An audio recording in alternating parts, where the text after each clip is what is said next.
The key wouldn't turn. I jiggled it, twisted harder, even tried the old lift and turn trick that sometimes worked when the lock got sticky in humid weather. Nothing. My key, the key that had opened my apartment door every day for the past 3 years, suddenly didn't fit. I pressed my ear against the door and heard movement inside. Someone was in my home. I stood frozen in the hallway of my apartment building, exhaustion from my 12-hour hospital shift still weighing on my shoulders, my scrubs still bearing the faint smell of antiseptic. All I'd wanted was a hot shower and my bed. Instead, I was locked out of my own apartment at 8 p.m. with someone inside. "Hello?" I called, knocking firmly. "This is Eliza Parker. You're in my apartment." Footsteps approached the door. When it swung open, I found myself face to face with my younger brother, Connor. His 6-foot frame blocked the doorway, his blue eyes, the same shade as mine, regarding me with casual indifference. He was dressed in sweatpants and a t-shirt that I recognized as one I'd bought him last Christmas. "Hey, Liz," he said, as if this was completely normal. "Didn't expect you home yet." I stared at him, dumbfounded. "Connor? What are you doing here? And why doesn't my key work?" He shrugged, stepping aside to let me in. I had to change the locks. The old ones were garbage. I stepped into my apartment and froze. It wasn't my apartment anymore. My carefully arranged furniture had been pushed against walls or replaced entirely. My soft, cream-colored throw pillows were gone, replaced by black leather ones. A massive gaming setup dominated what had been my reading nook. Empty beer bottles and takeout containers littered the coffee table.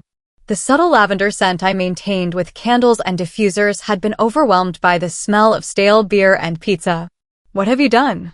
I whispered, my voice barely audible even to myself. I turned in a slow circle, taking in the transformation. "Connor, what is this?" "I moved in," he said simply, flopping down on what used to be my couch, but was now covered with a black throw blanket I'd never seen before. "Dad said it was cool." The mention of our father sent a spike of anger through me. "Dad said?" "Dad has nothing to do with my apartment. I pay the rent. I signed the lease." Connor shrugged again, that infuriating gesture of dismissal he'd perfected since childhood. "He's the guarantor, right? Besides, you're always saying I should get out of his house. So here I am." I closed my eyes, counted to 5, and took a deep breath. As a nurse in the ER, I'd learned to manage crisis situations without losing my cool. This was just another crisis. A deeply personal, infuriating crisis. "Connor, you can't just move into someone else's apartment without asking. You definitely can't change the locks. Where are my things?" I opened my eyes and scanned the room more carefully. "Where's my reading chair? And my bookshelf?" "Storage unit," he said, not looking up from his phone. "Most of it, anyway. Some of it wouldn't fit, so I had to get rid of it." "Get rid of it?" My voice rose an octave. "What exactly did you get rid of?" "Relax, Liz. Just some old books and that ugly lamp you had." "Oh, and those plant things were dying anyway." "My plants. My collection of succulents and herbs that I'd nurtured for years. Those weren't dying, Connor. They were thriving." "Where are they?" He gestured vaguely toward the kitchen. Tossed M. They were taking up too much space on the balcony. I needed room for the grill. I stormed to the kitchen and looked out at the small balcony. Sure enough, a large gas grill now occupied the space where my carefully arranged plant stands had been. No sign of my plants. The kitchen itself was another disaster. Dishes piled in the sink, counters sticky with spilled liquids, and my organized pantry completely ransacked. My carefully labeled containers had been replaced with open bags and boxes. "You've been here, what, a day?"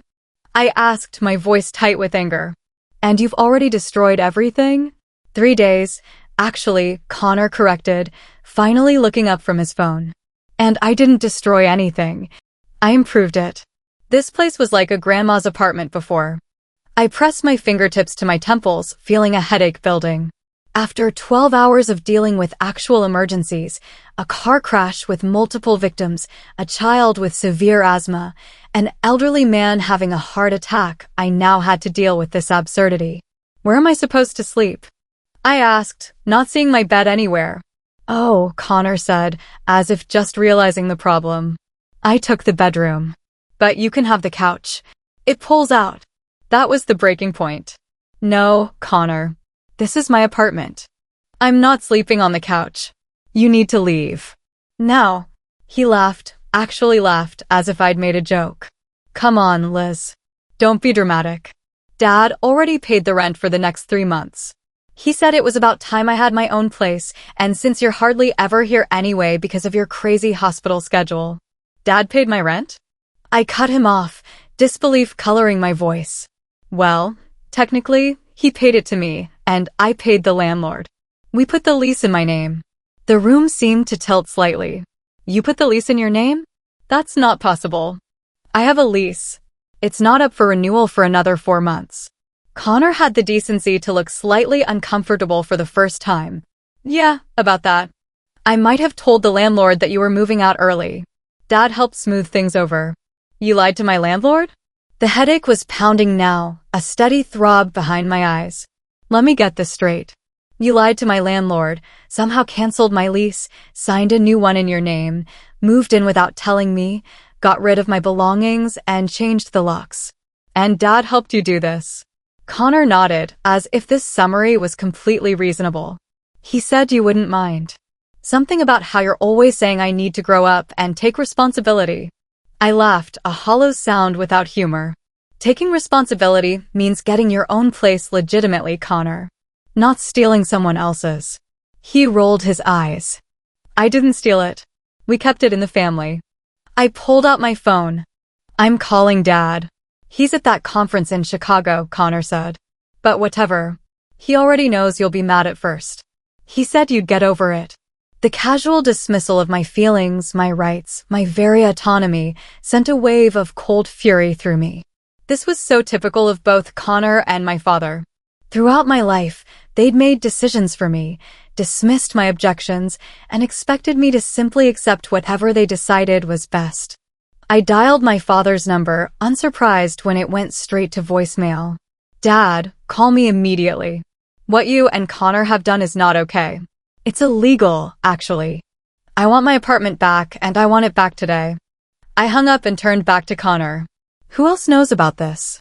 Does Mom know? Connor snorted. Mom? No way. She'd flip out. It's just me, Dad, and a couple of my friends who helped move stuff. Friends? I repeated, a new sense of violation washing over me. You had your friends touching my things? Going through my personal belongings? Relax, we didn't go through your underwear drawer or anything, he said with another eye roll. Though Jason might have peeked. He's always had a thing for you. The memory of Jason Henderson, Connor's perpetually leering friend from high school, possibly rifling through my personal items made my skin crawl. I took another deep breath, trying to think logically. I needed a plan. Give me the new keys, I demanded, holding out my hand. Connor hesitated. I only have the one set right now. The landlord has the other. Give me your key, Connor.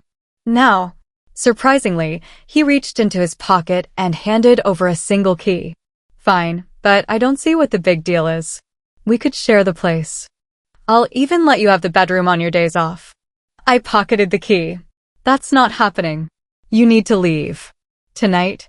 Where am I supposed to go? He asked, his voice taking on the whining tone he'd used since childhood to get his way. That's not my problem, I said coldly. You should have thought of that before stealing my apartment. I didn't steal. Save it, I cut him off. I'm going to take a shower in my bathroom, and when I come out, I want you packing. I headed toward what used to be my bedroom, my sanctuary after long, difficult shifts. When I opened the door, I nearly cried. The space was unrecognizable. My carefully chosen bedding was gone, replaced by rumpled dark sheets. Clothes littered the floor. The artwork I'd collected, small, meaningful pieces from local artists, had been replaced by movie posters tacked directly into the wall. My dresser was covered with empty glasses, loose change, and what appeared to be a bong. I closed the door and leaned against it, fighting back tears of frustration. This wasn't just inconvenient, it was a violation. Connor hadn't just moved in, he'd erased me from my own space. With shaking hands, I reopened the door and grabbed what I'd need for a shower. I locked myself in the bathroom, Thankfully, the one room that seemed somewhat untouched, though my carefully arranged toiletries had been shoved to one side of the counter to make room for Connor's electric razor and hair products. Under the hot spray of water, I tried to think clearly. I knew I was right, knew that what Connor and my father had done was wrong on multiple levels. But I also knew them. They'd expect me to acquiesce, to give in as I always had. To be reasonable, accommodating Eliza. Not this time. By the time I emerged from the bathroom, wrapped in my robe with my wet hair dripping down my back, I had a plan. Connor was still on the couch, now with a beer in his hand, watching something on the massive TV he'd apparently installed in my absence. "You're not packing," I observed. He glanced up. "No, I'm not. Look, Liz, I'm sorry we didn't tell you first. That was messed up. But I'm here now and Dad's paid the rent, and it makes sense for me to have a place in the city close to the new job." "What new job?" I asked, momentarily distracted. Connor grinned. "Tech support at Dynamo Industries. Dad set it up. I start Monday." Of course he did. My father, Roger Parker, had connections throughout the city thanks to his position as a senior partner at a prominent law firm. He'd been pulling strings for Connor since my brother was old enough to start disappointing him. "That's great, Connor," I said, finding I meant it despite everything. My brother had struggled to find direction, bouncing from one half-completed endeavor to another. "I hope it works out. But you still need to find your own place." His face hardened. "This is my place now. Legally. The lease has my name on it." I nodded slowly. "We'll see about that. Where's the storage unit with my things?" He hesitated. "Crosstown. Unit 442 at Safe Store on Elmwood." "Key?" Another hesitation, longer this time. I don't have one on me." I narrowed my eyes. "Connor. It's at Dad's house, okay?" "In my room." I sighed, mentally adjusting my plan. "Fine. I need to borrow your car then." "What?" "No way.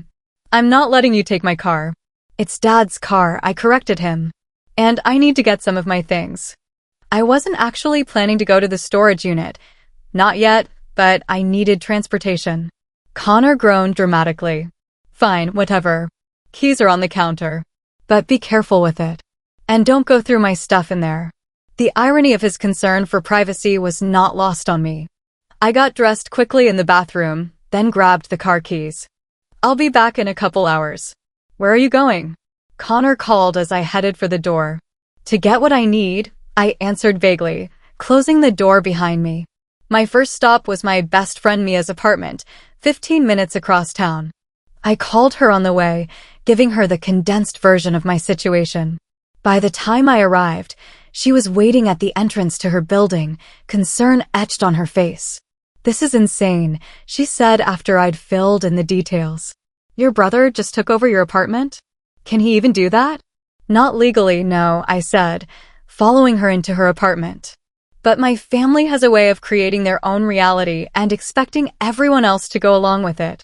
Mia shook her head in disbelief. "So what's the plan?" "You're staying here tonight, obviously." "Thanks," I said gratefully.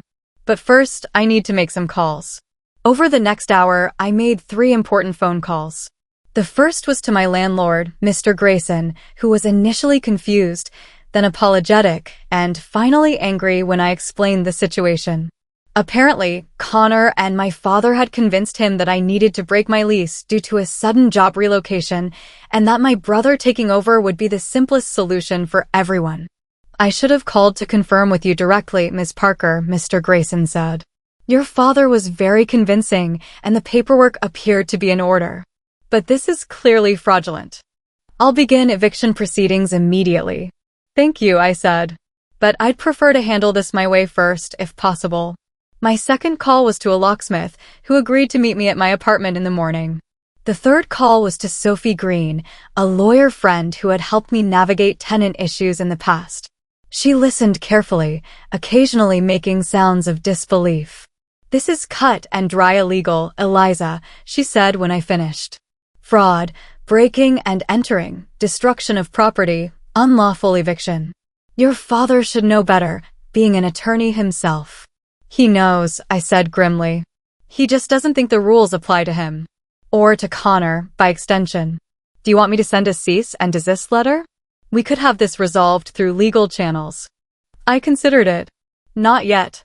Let me try to handle it directly first. But I might need your help soon.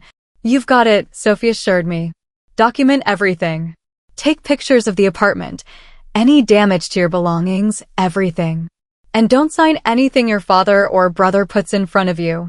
Armed with legal knowledge and the support of my friends, I spent the night on Mia's couch, formulating my strategy. In the morning, after a quick stop for coffee and pastries, I returned to my apartment building. The locksmith, a middle-aged man named Ray, was waiting outside as promised.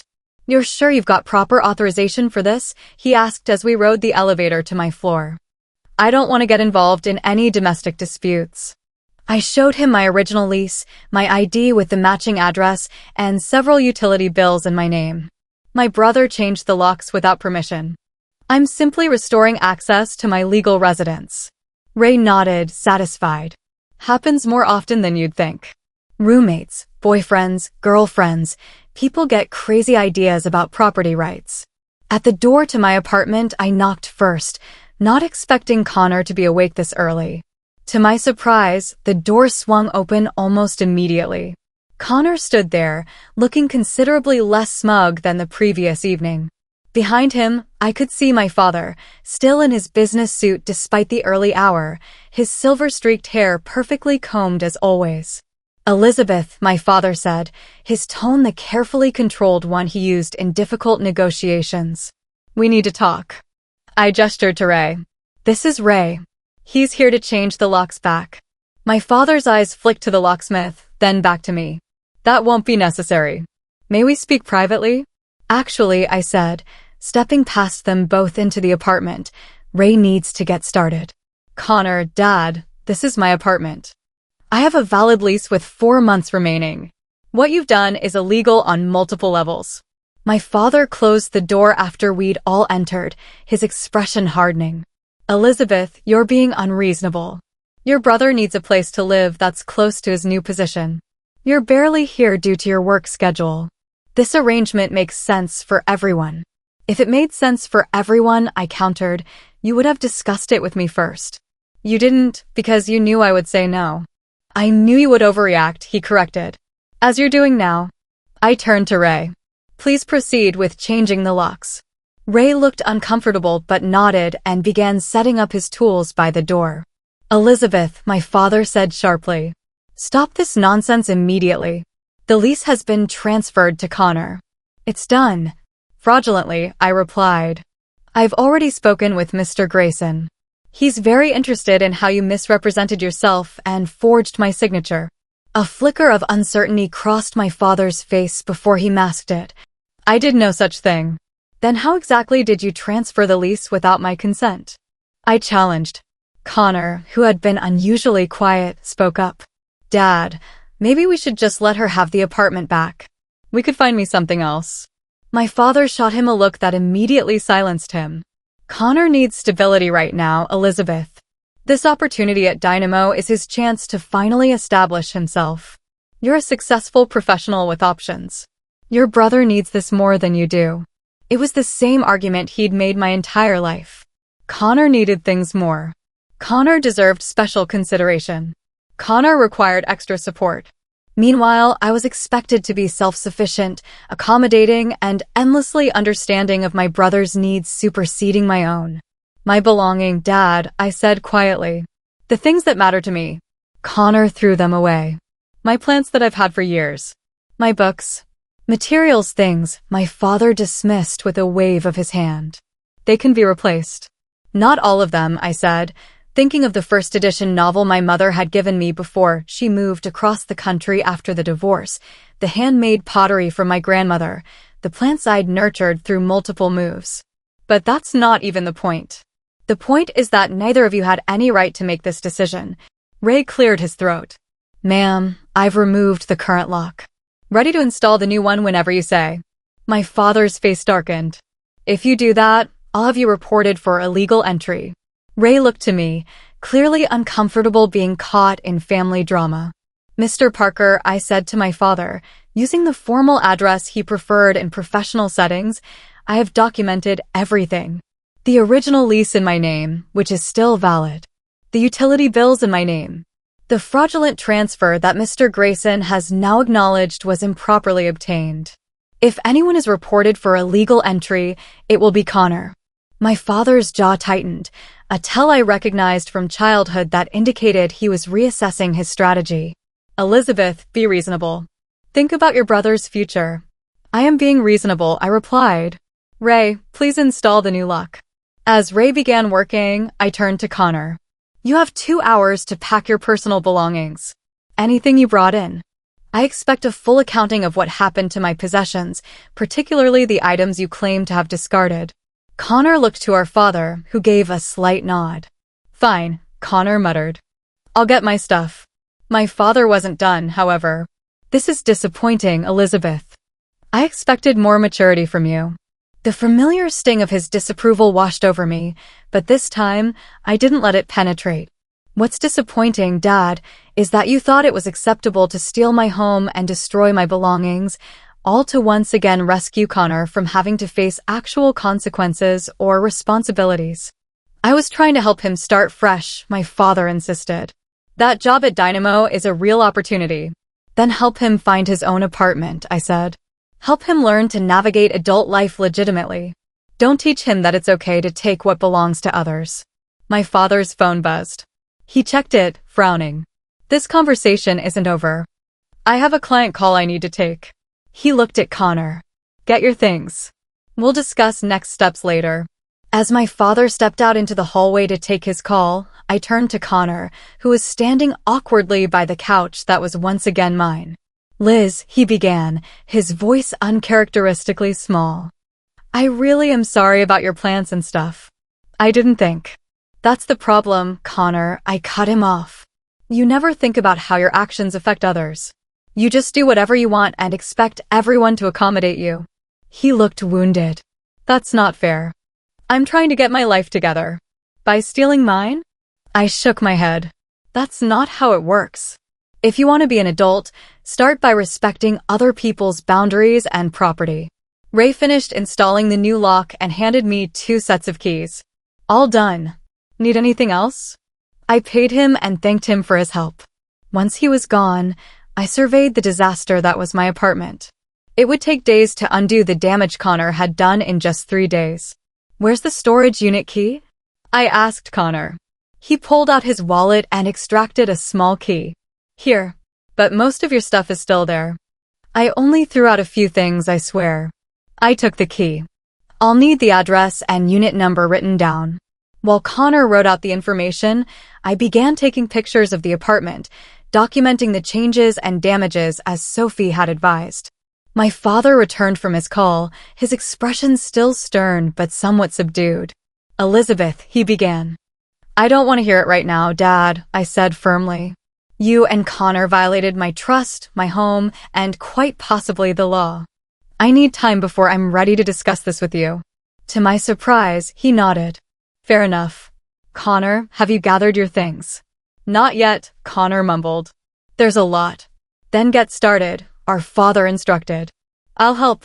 For the next hour, I sat at my kitchen counter, making lists of what needed to be done, while my father and brother packed Connor's belongings. The tension in the apartment was thick, but I refused to soften, to fall into my usual role of peacemaker. This time, they would face the consequences of their actions. As they prepared to leave with the first load of Connor's things, my father approached me one last time. Elizabeth, I know you're angry, but try to see this from another perspective. Your brother is finally showing initiative, taking steps toward independence. By stealing my apartment? I retorted. That's not independence, Dad. That's the opposite. My father sighed. Perhaps our methods were misguided, but our intentions were good. Your intentions don't matter when your actions cause harm, I said quietly. You've both violated my trust in a fundamental way. That's going to take time to rebuild, if it can be rebuilt at all. For the first time, I saw genuine regret in my father's eyes. I didn't consider how this would affect you. I was focused on helping Connor. You're always focused on helping Connor, I said, the words carrying the weight of decades of similar scenarios. At some point, you need to let him help himself. And you need to recognize that I matter too. My father nodded slowly. You're right. I owe you an apology. A real one, not just words. Tell me what I can do to make this right. I considered his question. First, help Connor find his own legitimate housing. Second, replace the belongings that were destroyed, not just with money, but with the effort of finding comparable items. And third, respect that I need space from both of you right now. That's fair, my father agreed. More than fair, considering. By early afternoon, Connor and my father had removed most of Connor's belongings. My apartment was still in disarray, but at least it was mine again. As they prepared to leave with the final items, Connor approached me, his expression unusually serious. Liz, I really am sorry, he said. I didn't think about how this would affect you. I was just excited about the job and being in the city, and when Dad suggested this plan, it seemed perfect. I studied my brother, seeing past the handsome, charming exterior to the insecure young man beneath. Connor, I want you to succeed. I really do. But not at my expense. Never at someone else's expense. He nodded, looking genuinely chastened. I get that now. And I'll replace your plants. I'll find the same ones, I promise. It was a small gesture, but it meant something. Thank you. After they left, I stood in the middle of my apartment, surveying the damage. It would take time to restore my home, to reclaim my space. But I had already taken the first crucial step by standing up for myself, by refusing to be displaced from my own life. I spent the rest of the afternoon cleaning, rearranging furniture, and making lists of what needed to be replaced. Mia came over to help, bringing dinner and moral support. As we worked together to restore order to my apartment, I felt a strange sense of gratitude beneath my lingering anger. This violation had forced me to draw boundaries I should have established long ago. It had shown me that I was stronger than I'd given myself credit for, more capable of standing up to my family's dysfunctional patterns than I'd believed. By evening, the apartment was beginning to feel like mine again. The gaming setup was gone, my furniture was back in its proper places, though my reading chair and several other items would need to be retrieved from storage, and the worst of the mess had been cleaned up.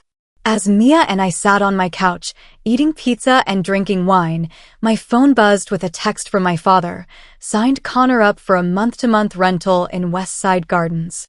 Move in tomorrow. Also ordered replacements for your books and placed an order at Greenleaf Nursery to replace your plants. More to come. I'm truly sorry, Elizabeth. I showed the message to Mia, who raised her eyebrows. That was fast. Think he means it? I considered the question. The apology? Partly. The action is what matters, though. He's trying to fix what he broke. And Connor. I sighed. Connor has a lot of growing up to do. But maybe this is a step in the right direction for him, too. As the evening wound down and Mia prepared to leave, she paused at my door. You know, Liz, you were kind of a badass today. I've never seen you stand up to your family like that. I smiled, feeling the truth of her words.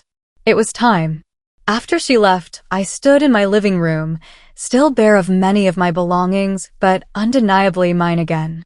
My phone buzzed with another text, this time from Connor. Found some of your books in my car. We'll bring them tomorrow. Also, do you know any good plant stores? I want to get the right ones. I smiled despite myself and texted back, Greenleaf on 7th Street. Ask for Maria. Tell her they're for me. Setting down my phone, I walked to the balcony door and looked out at the empty space where my plants had been.